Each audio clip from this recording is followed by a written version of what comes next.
Hello and welcome to On the House, a podcast where we talk about movies, TV shows, and video games because, hey, whatever we want to talk about is on the house. We're back after a year hiatus, baby. Just like the Scream franchise. Yes, joining me once again is our favorite co-host, Dave. I'm your only co-host, man. This is true. And we're back with a very special episode. Dave, this is one of your all-time favorite series, so why don't you take us away from here? So, like many people, I was pleasantly surprised when, shortly after the lockdown started in 2020, they announced a Scream 5 was finally going to happen after a decade absence. And as you remember, the two of us covered that when it came out in 2022, and we both really liked it, me especially as a big fan of the series. And its box office success made them greenlight a sequel shortly after its release, and I was following the production like every update I could because this is my favorite franchise. And so when I only had to wait a year between sequels as opposed to 11 years, I was especially happy. And I'll just say, in very general thoughts, this one turned out really well, even though Nev Campbell wasn't involved. Yeah, I gotta say, when news first came out that Nev Campbell wasn't going to be involved, I was like, ooh. Because one thing that makes the Scream films unique is that the main character isn't the villain. It's the survivors. It's about the people who survive. So it's like Nev Campbell not coming back was like kind of, is this going to be where they jump the shark? And pleasantly, I can say, no, it is not. It's still a highly enjoyable Scream movie. It's the film that shows the new characters can hold the ground on their own. And while the legacy cast is always appreciated, it is proven they aren't 100% required to be here for a good movie. Certainly. In fact, I would say with how they did this script, well, I can definitely see why a certain character was probably originally going to be Nev Campbell's character. They managed to make it work and make sense in universe why she isn't here. Yeah. But in general, to give a basic summary of the plot, a year or so after the events of 5, the surviving characters of Part 5, who are now dubbed the Core 4, are now in New York City for college, aka New York City that was filmed in Vancouver. And Sam, still, who's now being like accused of being the actual mastermind in 5 Cream, is getting harassed by conspiracy theorists, and of course a new Ghostface emerges and the killings begin anew again, and this time in the Big Apple. Yes, it's Ghostface Takes Manhattan. I was disappointed by the lack of boats. If only. Though they do have Jason Takes Manhattan on the screen early on. Yes, they actually they utilize so they set it on Halloween in New York City, so you get a ton of Easter eggs. I'm sure when this comes out on DVD or whatever format is around in 3 months, somebody will break down a video of all the different Easter eggs. But like you see Ghostface, you see Pinhead, you see kind of a surprising but fun cameo for me was Mojo Jojo, who, if you're not aware, the actor who does the voice of Ghostface also voices that character. Yeah, that was like definitely. And I like how 5 and 6 both like finally gave Roger L. Jackson proper credit in the cast lists. Yes, definitely. I mean, let's be honest, he is the through line for all these films. It's like, yeah, if they were to do one of these without his voice, that would be the jumping the shark moment for me. And a cameo I was amused by was that you could see someone dressed as Samara Weaving's character from Ready or Not at one point. Oh yeah, I did see that. Uh-huh.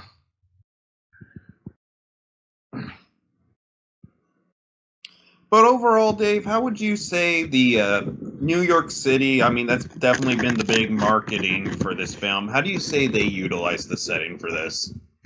Well, I always knew that since they were filming in Vancouver, there wasn't really going to be any like specific landmark set piece scenes, but I think the few moments that we do have, like the subway scene, or what's another good one, the bodega chase that evoke New York City imagery, they work well. Yeah, I agree. For me, it's the subway scene is the one of the standout moments because in universe, the Ghostface mask is a hot item for Halloween, so it's like there's tons of people dressed up as Ghostface. Mm-hmm. And as a result, the characters get separated in different subway trains, and you're not sure who's the killer because it could be anyone. And I will say, for a scene that was used for the teaser, that's actually the subway is actually relatively late into the movie. Oh yeah, it's right before the final showdown, actually. Mm-hmm. And since you aren't as like the big Scream devotee as I am, what did you think of this one, especially compared to 5, since we did that last year? I definitely enjoyed it. I enjoy the Scream films, but I don't love them quite like you do. For me, the meta commentary, I enjoy it, but when they lean into it a little too heavily, it's when it kind of starts losing me personally. Mm-hmm. So, which is to say, if that's what you enjoy, this is perfectly great. I thought they didn't lean into it so heavily where or they're almost winking at the camera. Yeah, we know we're in a movie. For me, it's when the series does that is when I feel like it's at its weakest. Mm-hmm. But this, it's like you always felt the stakes because it's like, as it says in the film, it's a legacy sequel. And as the last film showed, anyone can die.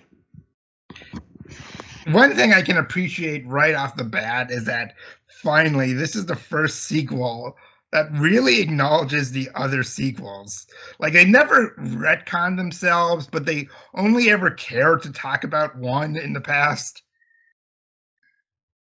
Yeah, definitely. I mean, it's if you're a Star Wars fan, you'll understand this reference. How Woodbury was definitely Tatooine for the Scream series. They kept Woodsboro. Woodsboro. Sorry, getting my fictional cities mixed up for a minute. But it was Tatooine for the series. You know, they keep coming back to it, so it's kind of nice to have a different setting.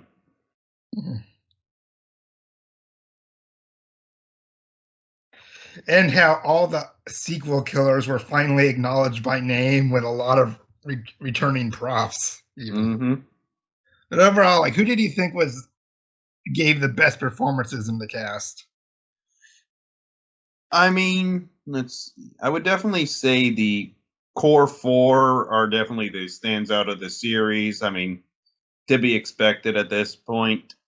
Outside of that, I enjoyed the kind of boyfriend character. I would say it was kind of enjoyed. He gave that just right red herring performance, Mm-hmm. if that makes sense. And then just obviously a lot of the times they use a stunt double, but the stunt double that they used to play Ghostface in this one really did a good job of making this feel like a different Ghostface. Agreed, though. As time goes on, it's hard to quantify what truly makes one Ghostface different from another, whether it be motive or actions they take. But I just found that a lot of fans find that as the sequels went on, like each Ghostface saying they're different hasn't really meant anything specific. Yeah, I would say for this one they managed to make it because with one Ghostface in particular, by the way, folks, we're gonna just casually talk about spoilers here throughout the podcast, so be warned. Mm-hmm. One standout scene for me is the convenience store scene. Mm-hmm. that Ghostface definitely felt like a different Ghostface. It's like, okay, this is a person who has some training. This isn't college kid with a knife running at you and tripping over something.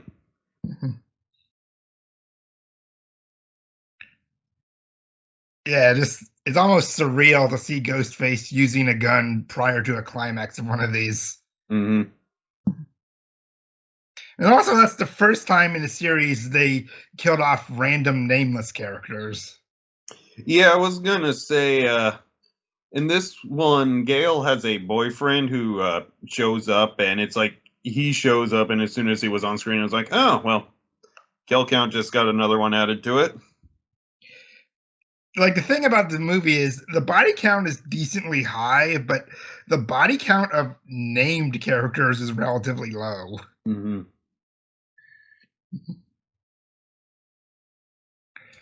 But yeah, one of the big hype points for the fandom and the movie in general was that this marked the return of the character of Kirby and basically the return to acting of Hayden Panettiere. Yeah, and I definitely enjoyed her in the role. Like I said, I can definitely see how this was originally supposed to be Cindy, but Sydney. Sydney. Sorry, I tripped over my tongue there. Like, you can not believe just in the 10 years after 4 came out, how much of the debate there was online whether or not her character was dead. Like, the official wikis for years would only leave her status as unconfirmed. Mm-hmm. I mean, even though I liked her, I was in the camp where when it seemed like there wasn't going to be any more, that I think, okay, she's probably dead. But when the creators of 5, the Radio Silence team, decided to make her alive, I was like, okay, I'm fine with that. Let's see how they'll roll.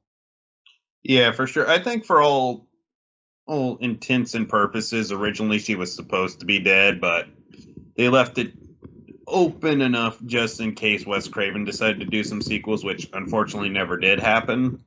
Yeah.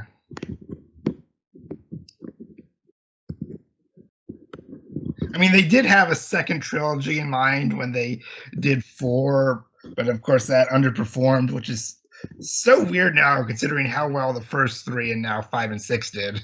Mm-hmm.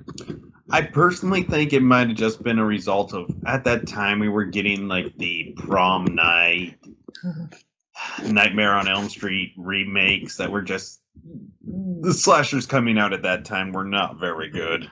Yeah. But I was wondering, like, ever since they announced she was coming back, how would they actually work Kirby into the story? And they made her an FBI agent, which is a neat angle, which hasn't been done in the series before. Yeah, definitely. And she keeps her horror movie nerd traits even as an FBI agent. And Mm-hmm. So speaking of which, because of that, I wonder if she's going to come back or not. Because with Mindy's character, I feel like the two characters, they even comment on how much of a personality crossovers that they have. So I wonder if they may not bring her back for sequels. I think they will. Maybe not in as big a role as she had here, but I almost want to make a case in some fashion that Scream is almost becoming horror's Fast and Furious. I could see that. Like the survivors all say at the end, like, "Oh, we're a family now." Mm-hmm. You know, fuck it, bring in Vin Diesel. Which means Scream 7. In space, nobody can hear you scream.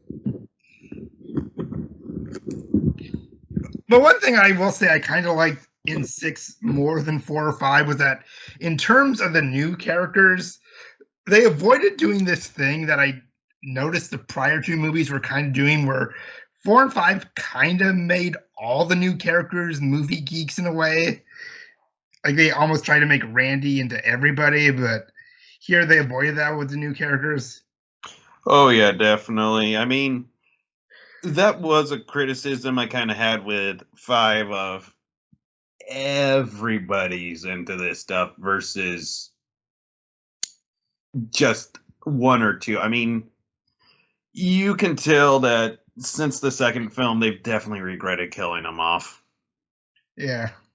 So, before we go into who it was, like, did you have were you thinking a lot throughout the movie who it was going to be, or did it catch you by surprise, or at least partially by surprise? I'd say it caught me partially by surprise, because if you know the tradition of the killer reveals, Mhm. without saying who it is before we do the big spoilers, you know to expect more than one per se. Yeah. So I was able to guess one, but not another. And I will say, this is the first sequel where even talking about the opening scene, we really have to save for the spoiler section. Hmm. Because how it plays out is legit different. Hmm. But I will say, I think all the returning stars from five, like, I think they have stronger performances in this one, especially Marissa Barrera, who plays Sam, Yeah, I would definitely agree with that. mhm. And five was, you could already tell they were like making the kills more, maybe not necessarily more gory, but more brutal, and that pattern definitely continues here. Hmm. Yeah, I would say, with the exception of one, I wouldn't say there's any that I think will stick in my mind as being super memorable or unique, but my word, do they ump the carnage factor. Yeah. But that's being said, let's unmask the killer. How about we go chronologically? All right, sounds good. So we start with the opening scene where the opening victim, Samara Weaving, she gets lured. She's on a Tinder date and she gets lured to an alleyway where, because she's a professor who focuses on film studies of slashers, the killer mocks her for falling into the most obvious trap in the book, and she just gets stabbed over and over, and it just seems like a standard opening scene. But then Ghostface unmasked himself already. Yeah, that was definitely, for me, that was kind of like a, huh? Like, part of me was wondering, like, okay, are we going to do kind of a new twist on this where one of the ghost face will be a mystery and the other one will be a known thing, and then you'll have that constant, like, sense of danger where lead main characters will be alone with the unmasked ghost face, so it's like you'll always be on edge for the characters, you know? Because there's even they specifically have a moment in the opening where the unmasked Ghostface, whose name is Jason, but you guys get it, Jason takes a hat and like interacts with Tara for a bit. So I thought maybe that would be a surprise route they take, but he gets killed too, and he's played by Flash from the MCU Spider-Mans. Yes, he was. I almost wish, like, considering I like the actor in those movies, that if he could have been a character in more of the movie and not just the opening, but what they did with him was memorable in and of itself. Hmm. Yeah, I Though would. it does beg the question, like, when fans talk about like what they think of each Ghostface across the franchise, will they count him as one of them or not? I'm gonna say maybe in that. I think it might be mentioned in like the same way like the opening kills from Scream 4 are, where they're not really kills, if that makes sense. Yeah. Like they're the little aside Mhm. to the actual killer. Mhm. Although something I'm just now realizing, Mhm. there's no trivia quiz in this one. No, they kind of. Yeah, there is no playing games in this. No, it's in fact there's this great line in the opening right before Jason gets killed by the actual ghost face, the main ghost face of who gives a fuck about your movie. Which, I mean, considering that, like, as jokey as Scream can be and as meta as it can be, like it's never actually breaking the fourth wall. So there's only like so many times they can bring the meta stuff into it. Yeah.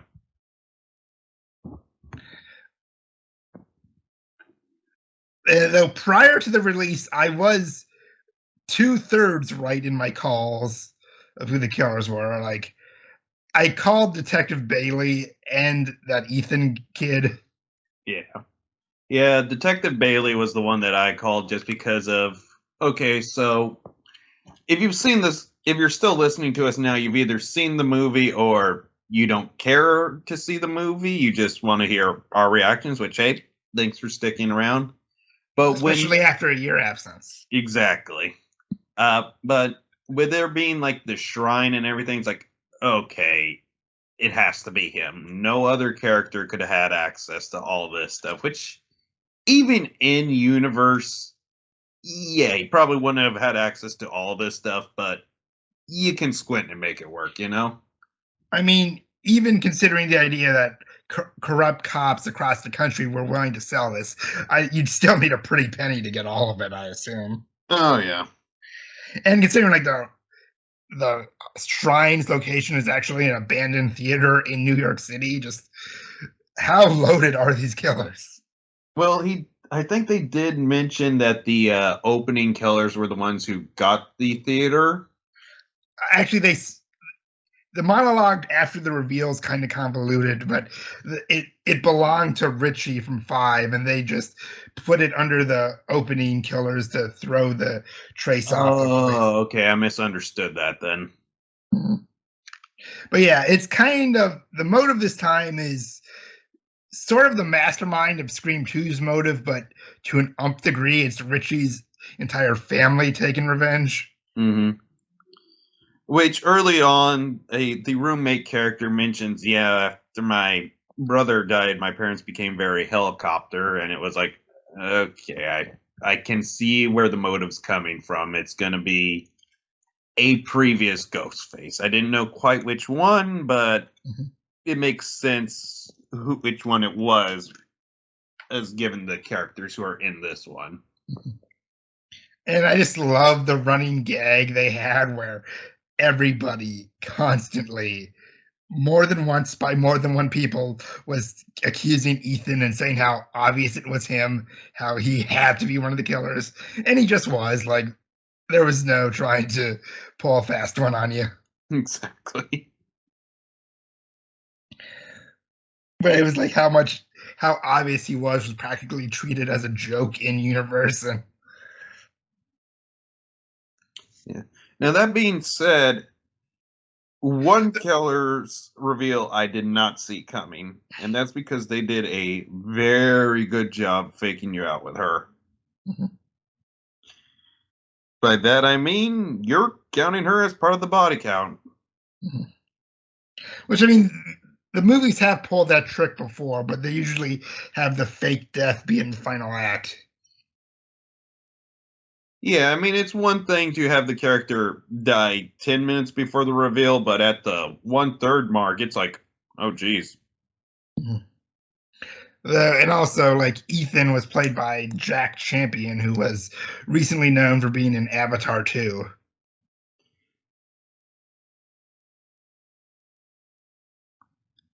Yes, Avatar 2, the movie that I've seen and already kind of forgetting what happened in part of it. He played that spider character in that, Yeah, it's the which I'm not exactly sure how long ago they filmed it because of like that elongated production process. So him going from looking still like a kid to being a psycho college student here. yeah, it's honestly that's kind of threw me for a bit just because I say it's like a good 5 years age difference between the two. Mhm. One thing I will say I feel was kind of a missed opportunity was when they were talked about throughout the movie how there was a conspiracy theory that Sam was the actual mastermind in Five Cream. I think it might have worked even better, like if it because we find out in the end that the killers started the rumor conspiracy theory. Like I think it would have been even better if they didn't start it, but they just had fallen for it. Yeah, I agree. That's one of my issues that I did have is that I felt like that wrapped it up a little too neatly, you know? I mean, I'm sure it'll still be like a lingering plot thread when 7 happens, but Yeah, I'm sure, but just to have what easily could have been a just this is what happens in these things be part of the master plan, I just felt like you didn't need to quite do that, you know? mhm. Well, it would have been. I think it would have even been amusing if the killers honestly thought they were avenging someone innocent, but realized they had it, and now just like, oh well, sunk cost fallacy. We might as well kill you. I mean, it's a Tuesday. You got nothing better to do. Might as well. And Gail gets like the biggest laugh of the movie, where during her chase scene, she puts Ghostface on hold. That was good, though. I gotta admit, when you said the biggest laugh, that's not the scene I thought that you were going to refer to. Which one? Where she ducks the punch and says, "This isn't my first show," or something, then gets decked by the other character. Yeah. Jenna Ortega is great in this. She is. Definitely has way more to do in this one. Yeah, because she doesn't spend half of it in a hospital. Hmm. But perhaps the biggest surprise of the movie is not who dies or who the killer is, but it's who survives. Which I do want to talk to you about a theory I have, but it can wait till after we discuss the just who lives, and the answer is everyone. Well, not literally everyone, but all 6 returning characters. Like we, if you said a slasher sequel had 6 returning characters going in, bare minimum, you think one of them will die? Nope, they all survive again. Yeah, which really surprised me. I figured, okay, someone's gonna die for sure, maybe two. You know? Mhm. Like I didn't think they were going to kill most of them off, but I was into okay, one of them will, and nope, they pull it. They let them live. Like I mean, even besides like the meta stuff, that's always something I associated as being a Scream trait, that it's willing to let its characters survive. Hmm. Because honestly, like as much as people say, like, oh, you have plot armor, there's no stakes, but whenever a movie franchise does decide to kill off a character, main one that nobody feels it makes the movie better, like everyone's complaining about it or accepting of it, but no one not actively feeling it makes a movie more improved.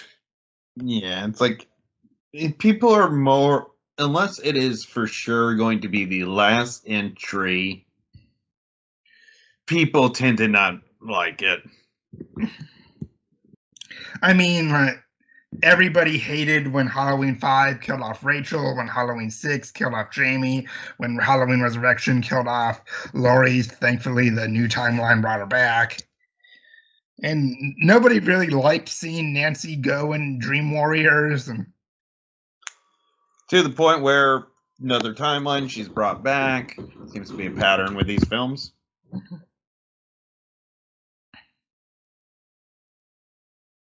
I mean,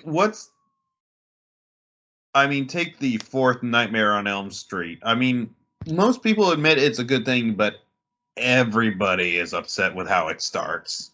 yeah. And the only new character who survives is Sam's boyfriend, Danny, who basically had the Jerry O'Connell role from Scream 2, except he doesn't die and he's like, she doesn't really suspect him of being the killer, and he just gets the jackpot and survives. Like he doesn't even encounter the killers properly in this, Hmm. but he does participate in probably the most suspenseful scene of the movie. Yeah, I was gonna say this scene where is actually, I'd say, probably the best scene of the movie for me, where they have the apartments in one of those New York buildings where there's a little alleyway in between them, and you can see into each other's apartment. Mhm. and like he has one of those ladders that always look super flimsy, the collapsible ones, Mhm.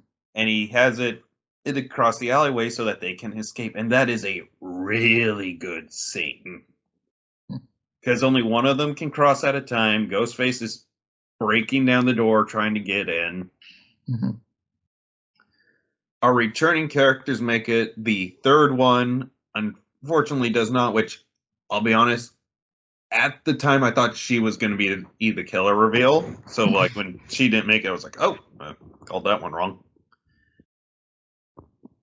And I thought going into that scene that Ghostface was just going to stab her before she could get on, but no, he just like shakes the ladder until she drops. Mm-hmm. Because she does like actually get close enough to grab onto the survivor's hands, but Not quite. Mhm. Although I do like the scene with the boyfriend character of just like, no, I don't trust you. Yeah, you're new. Please don't go in here with us. And he's like, okay. Yeah, so Like for the most part, a lot of the things that you would ask, well, why don't they just leave? They have an answer for in universe. yeah. Why don't they just leave the city? Well, because they're persons of interest, they can't leave the city. Mhm. And continuing a trend from 5, when the killers go down, they go down brutally. Mm-hmm. Mhm. Though, speaking of trends from 5, I gotta say, probably my least favorite aspect of this film is the Force Ghost, I'm gonna call it, Mhm. aspect. It's not as played up as it is in the fifth one, but eh, it's not something I'm a fan of myself. But how do And you feel about it? I think it only happens twice, and the first time isn't until more than an hour in, but I mean, it's always nice to see Skeeter working things, but I'm just questioning how relevant to the plot it still is, because I feel the way 5 ended, it kind of wrapped those up, or Yeah, I felt like they had kind of, it's like, okay, we used this for what we were needing it for. Or so it wasn't. and I could argue in its defense that it's saying that when you have mental issues, it doesn't just get cured by one thing. It still can affect you, even if not as massively as prior. I suppose. Because I mean, the killer's motive and an idea the film lingers on is the idea that maybe there is like a darkness in Sam's heart, even if she's not going to be a ghost face. Mm-hmm. But yeah, I think like they counted Richie got stabbed 22 times in 5. I think the detective killer detective gets stabbed over 30 times here. Mm-hmm. Mhm. And it brings back something movie one, the original did, where the final girl takes the costume and voice changer and fucks with the killer this time. Mm-hmm. Mhm. And they even got a way to bring back Jack Quaid via like stab fan films he made in universe. Yeah, which that was a nice touch. Like when they initially started playing, I was kind of like, okay, so are these the stab movies, or but you could kind of tell even before they addressed it. It's like, man, these look very homemade, and then it's like revealed, oh no, these are his fan films. I wonder like if like the footage we saw was like an actual younger Jack Quaid, or if they just made him look younger with makeup or something. I feel like it was probably the second one. Yeah. But yeah, I mean that is like a neat twist on the Scream 2 reveal where it's a killer family this time. Hmm.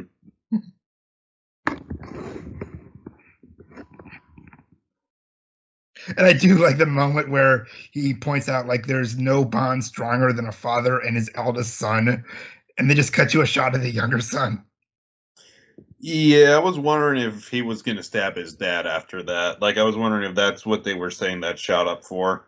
I mean, like one trend 5 had that this continues is that that I kind of like is that the Ghostface don't turn on each other. Yeah.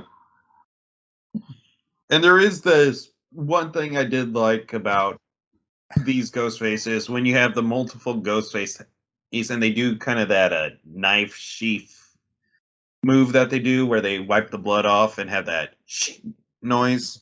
Yeah. They did it in unison. That was a pretty good scene. Mm-hmm. What did you think of how the movie finally went with 3 killers instead of 2? I thought it definitely worked for this one. Mm-hmm. And I mean, the fact that they were all brought together for a common like reason of wanting to get revenge on their brother. Mm-hmm. It definitely works. I mean, when the first trailer came out, I was kind of wondering, like, okay, is this going to be like kind of a cult thing or something? Which they end up not going that direction, but Though I do really, feel like there's the implication with what Kirby said that there are probably more Ghostface attacks besides what happens to the main characters of the movies. mm-hmm.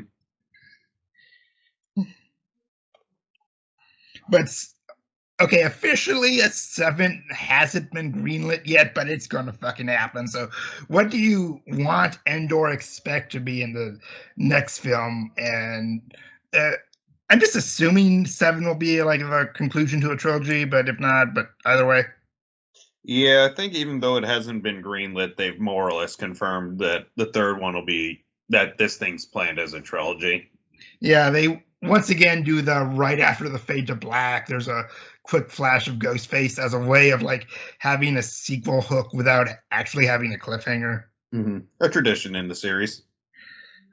I'm I'm thinking they might finally bring in Sam and Tara's mom or Tara's dad because those characters were talked about but never appear on screen in 5 and 6.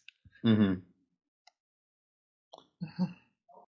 I would say, hmm.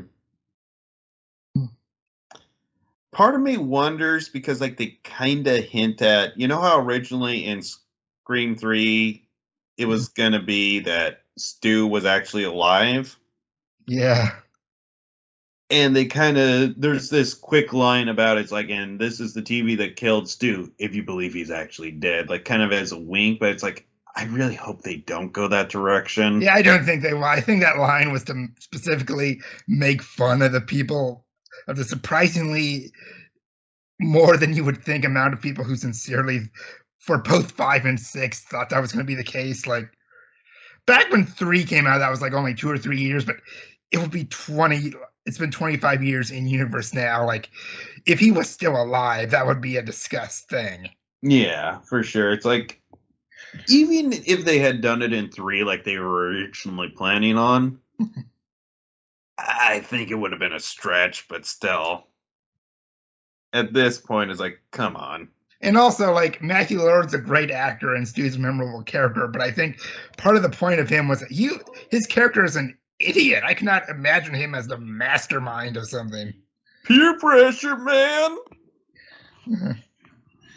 Apparently, he's going to be the like villain in the Five Nights at Freddy's movie. Oh, really? Yeah.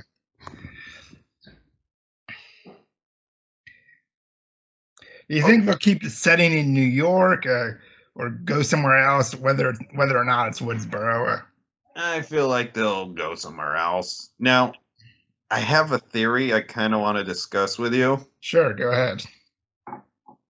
I think originally they killed Gail and then got cold feet. Mm. Because you don't see her after she gets stabbed. There's just a line that, oh, she's going to pull through. I think originally they killed her. And then they changed their mind or something happened. Well, I mean, Gail has become as synonymous to the series as Sydney was, and the fact that she was the only member of the original trio to appear in this one, I mean, I personally believe like the intent for her to survive was always the case. Like, okay, I know that Dewey was supposed to originally die in 1, and Chad was supposed to die in 5, and those only got changed after test screenings, but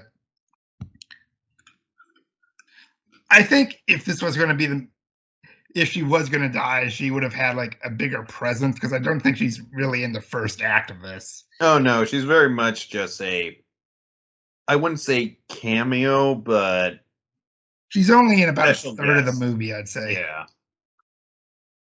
By the way, did your theater have 3D screenings of this?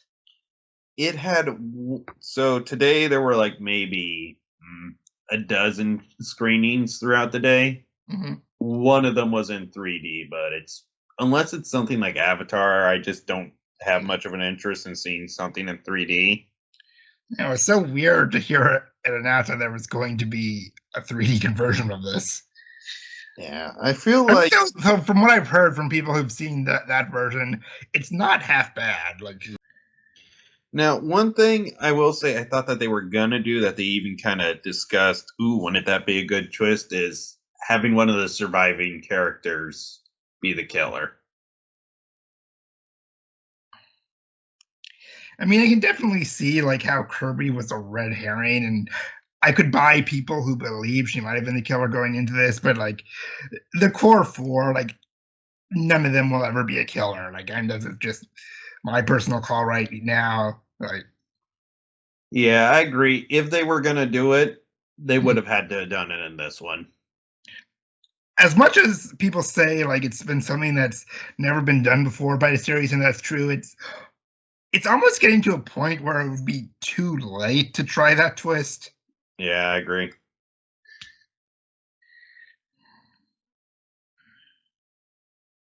Sometimes I think when you follow a formula so much, you get to a point where you can't diverge from it hmm without it feeling incredibly awkward or forced. hmm Like, it just amuses me when they did that marketing gimmick where all the characters were shown holding a ghost face mask or knife, and like really you think you're being cute by having Gale hold the knife.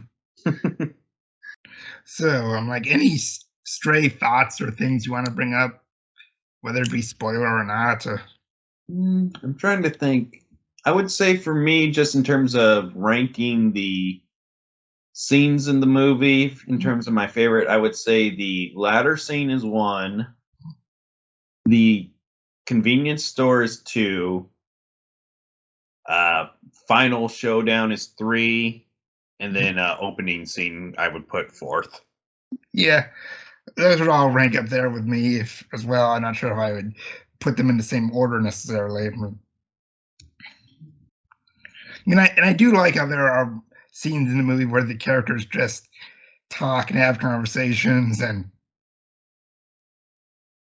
Yeah, for sure. I mean, this is like clocks in at just over 2 hours, but it doesn't feel like a drag in length.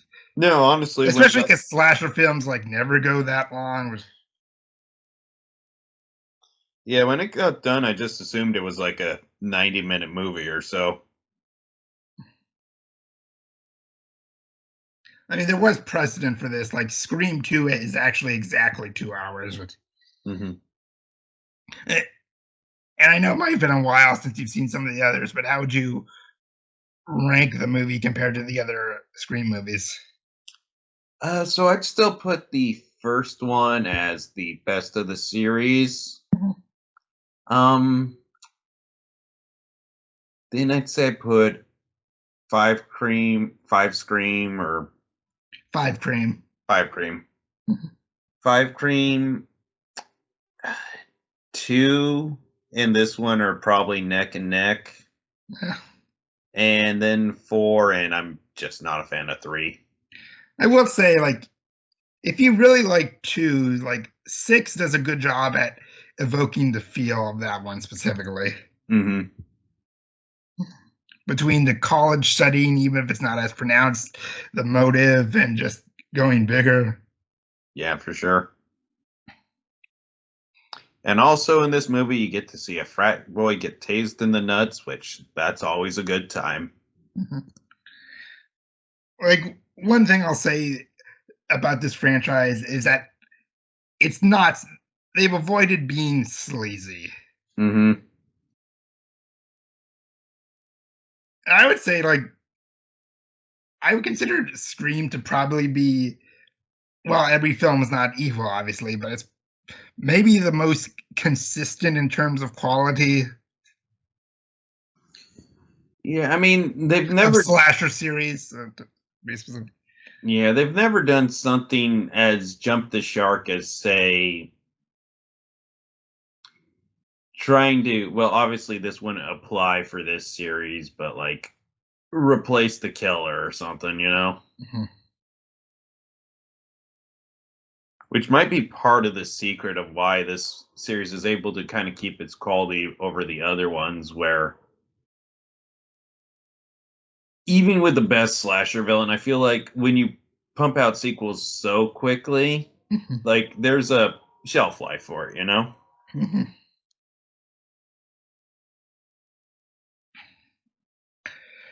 But so also in terms of the inevitable seventh film, like, are there any plot ideas you want to see explored, or is maybe who are some people you'd want to see added to the cast? I mean, if it is truly the end of a trilogy, Mhm. Nev Campbell has to come back. Yeah, maybe like bring back Patrick Dempsey because they did say she married his character from three. Yeah, that'd be good. Mhm. Let's see. I'm trying to think of like who else could they bring back that's a surviving character, you know? I mean, considering what characters managed to survive in this movie, I think there are a lot of people you could theoretically say from the past movies, oh, they lived. Mm-hmm. Oh yeah, there's a one character in particular who he gets stabbed a ton. Yeah. Like, especially because he got stabbed a ton in five already. And, I almost want them to like double down on this in seven. He gets stabbed like an unfathomable amount of times, but he still comes out alive. Yeah, I was actually gonna say I feel like it's almost a reference to how originally it was supposed to die and then didn't. Like, just keep the gag going. Uh-huh. And this is something I never thought about in these movies until I saw a review of five point this out, but it's kind of funny how characters who are supposedly groups of friends are so casually willing to accuse each other of murder. I mean, they always tend to be right about one of them, but Yeah, definitely. I mean,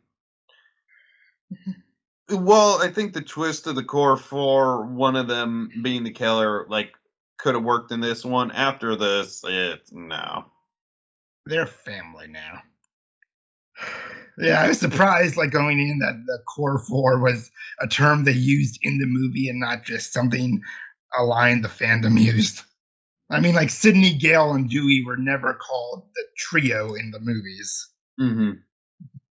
I mean, yeah, I think it works in this Yeah, one. It's like it's a name where you could see them coming up within universe versus a fandom name, you know? yeah.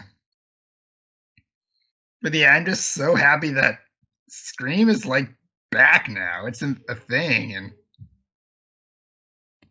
I could totally see that even if seven was planned to be a trilogy cap, or that if it does well, they would still request more to be made. Yeah, for sure. But before we go, any final thoughts? Well, I'm just so happy this movie exists. My favorite franchise is still going. The new stars have proven they can hold their own, and Ghostface remains an iconic villain. And just the fact that the sixth entry of any horror series is still positive on Rotten Tomatoes is just a sight to behold. Indeed.